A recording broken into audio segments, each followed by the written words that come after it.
Hello everyone. So in this video, I'll be walking you through my master's capstone research paper that is RetailGPT, a retrieval augmented LoRA fine-tuned conversational AI assistant for industry-specific e-commerce customer support. So basically, the problem I set out to solve is this retail and e-commerce business used to handle a huge volume of repetitive customer support queries. It can be based on different issues like order tracking, refunds or returns or payment issues. So so in these such cases where we are getting repetitive queries, so here large language models can respond fluently. So generic LLM often hallucinate. So if we are not training that LLM model, it can hallucinate or give answers that don't match a company's actual policies. So that's a real problem, right? In customer support or any ecom like industries where getting a refund policy wrong is not a small mistake, correct? So basically, to solve this issue, I built a Retail GPT. It's a lightweight conversational assistant that combines two techniques. One is low rank adoption, like or LoRA, for efficiency fine tuning. A small open source model called like Tiny Llama 1.1 billion chat model we have used, and also we have tried with the RAG also by using FAISS vector search technique. So the model's answers are grounded in real retrieved informations rather than just what in memory.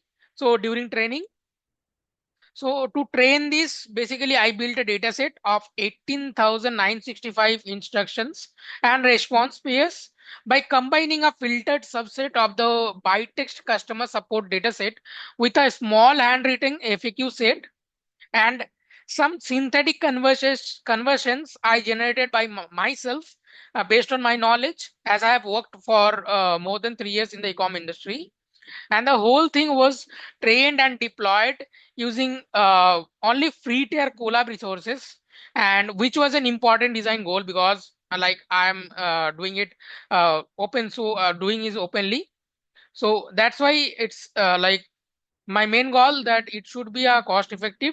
So I wanted to show this does not require expensive infrastructure, so we can do it by using free resources also. So let me go to that industry analysis section.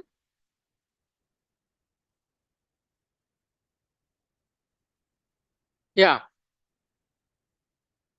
So before getting into the technical side, I looked at why this problem matters at an industry level. Retail and e-commerce has basically we all know retail and e-commerce industry has grown massively over the last decade, and customer support has a become a real competitive differentiator in different competitors. So not just a back office cost. As transition volume grows, support ticket volume grows as well. And handling that through human agents alone get expensive first, and especially during peaks sales period when like sales were high at that time, resolving queries of the customers and handling those such things is very hard. So one trend I want to highlight is the shift towards smaller self-hostable AI models. Instead of relying entirely on proprietary commercial APIs, business are increasingly cautious about sending customer data to third-party services. So it should be right, because if we are revealing our customer data to some third-party services, they can also reveal the data to other companies as well, right? They can sell the data. So why company will believe?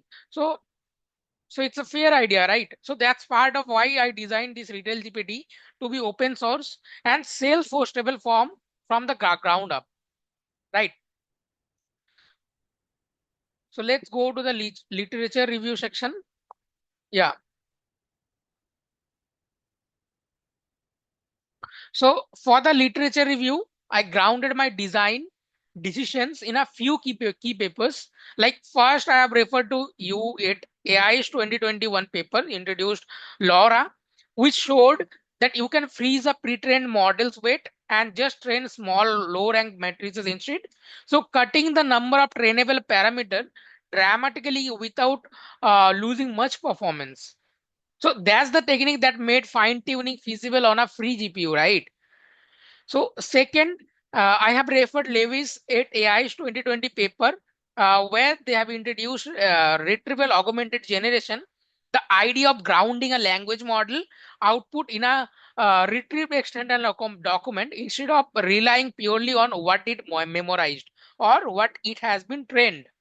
So this is directly reflected in something I actually observed during development. When I tested my fine-tuning model without retrieval, it would sometimes just say it did not have access to the real-world data or real-time refund information. Once I added the RAG pipeline, it correctly retrieved the actual refund policy and answered properly based on the information or document knowledge that I have, knowledge base that I have provided to the model because of this RAG architecture. So that was a nice piece of real evidence supporting Levis at AI's core claim, right?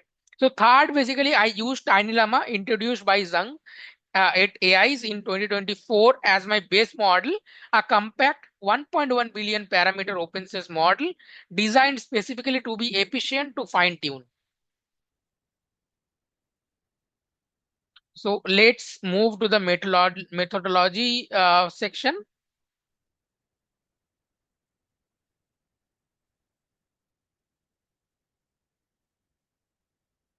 Yeah. So basically this methodology is the core of the research paper. It's playing the protagonist role in the research paper. So the data, basically I started with the by test sample customer support dataset, which has about 27,000 instruction response pairs. I filtered it down to 6 categories relevant to my analysis and my like supportive area, that is order, refund, payment, delivery, shipping, and account. So which left 182298 pairs. Since that dataset was not specifically retail flavored, I added two more source myself. A small handwritten FAQ set of 5 pairs and 32 synthetic conversations generated from templates, like 8 produces product categories based on the product category that I've chosen. So altogether that gave me 18,965 instruction response pair, which I split it into 80/20 into 15,172 training records and 3,793 as a test records. So using a fixed random seed, like I have used a fixed random seed for reproducibility. So and next, I have focused on the model and fine tuning section. So I chose Tiny Llama 1.1 billion chat model as my base model because it's an open source model and it's very lightweight. It can really run on like Colab free GPU, and it's a very lightweight, as I've said, and already instructor tuned. It's a tune model. I loaded it with a 4-bit NF4 quantization to fit it in memory, and then applied LoRA with a rank of 16 and alpha of 32 and a dropout of 0.05. That configuration meant I was only training with uh, 2 lakh, like 22 lakh 52,800 parameters out of 1.1 billion of total. So just 0.2% of the model. So I trained for 3 epochs with a batch size of 4 and gradient accumulator of 2 at a learning rate of 2 times 10 to the minus 4. So you can see like it's very efficient. And next, like I focused on the RAG part, as I said, like 2 types of model, basically 2 types of thing I have built. One was by using only model and by using the RAG architecture. So to ground the model's answer, I built a knowledge base from the 15,172 training records and embedded them using the all mini LM L6V2 sentence transformer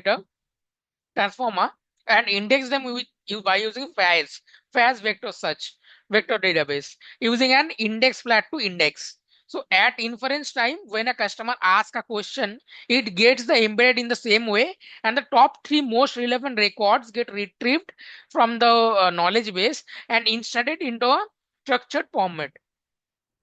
So that tells the model to answer only from that particular context. In a most four sentence, I used a low temperature of 0.05 with greedy decoding and a repetition penalty of 1.3 to keep response consistent and non-repetitive. So next, the final part, it's a deployment.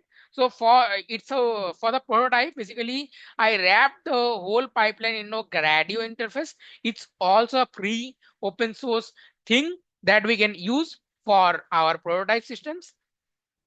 So our text box for the customer question, our response box, and some example questions to help the first time users, and deployed it with a public link directly from the Google Colab.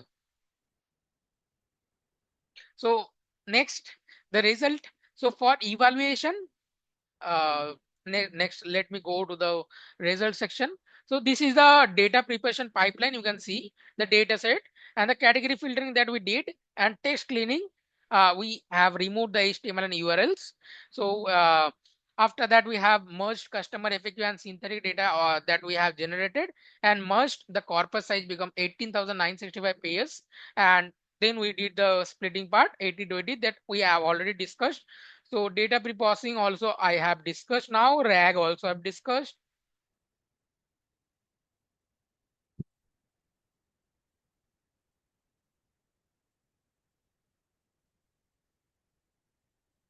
So let's go to the result section now.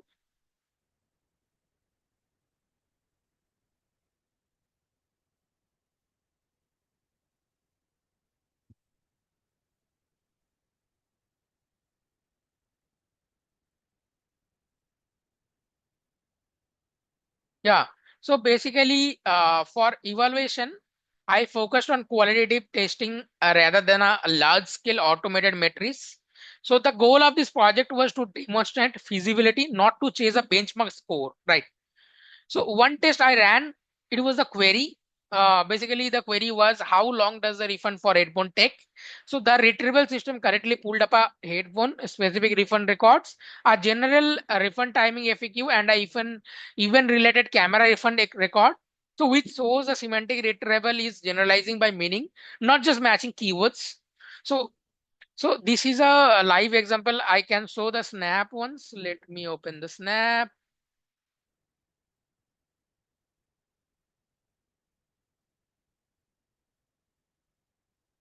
Yeah. So this was the response basically.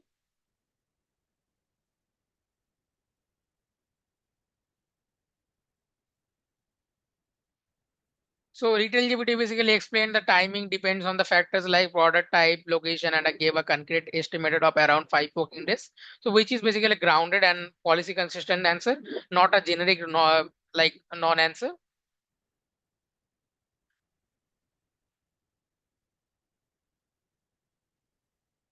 So let me go to the next section, that is discussion. So like what does this all mean? Okay, so the core finding is that Retrieval added real grounding that fine tuning alone could not provide.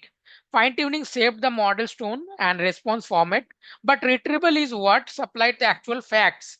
So this matters practically for small and mid-sized retailers because it shows you can build a cost-effective, self-hostable support assistant without depending on an expensive proprietary API. So I do want to be upfront about the limitations. The evaluation in this project is qualitative, not a large scale benchmark. So I can't give you a precise accuracy number, and the current system only handles singleton conversations.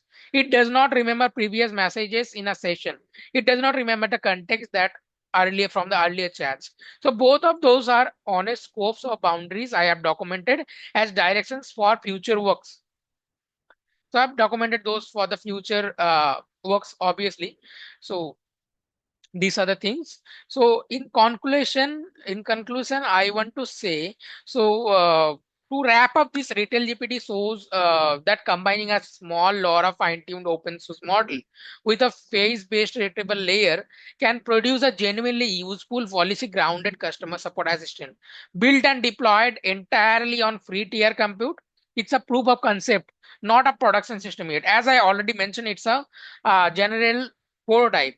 By using the technology and the methodology, we can build a production ready system. So, but it lays out a clear, reproducible path for retailers who want an affordable alternative to proprietary AI customer support tools. So, that's all. Thanks for watching.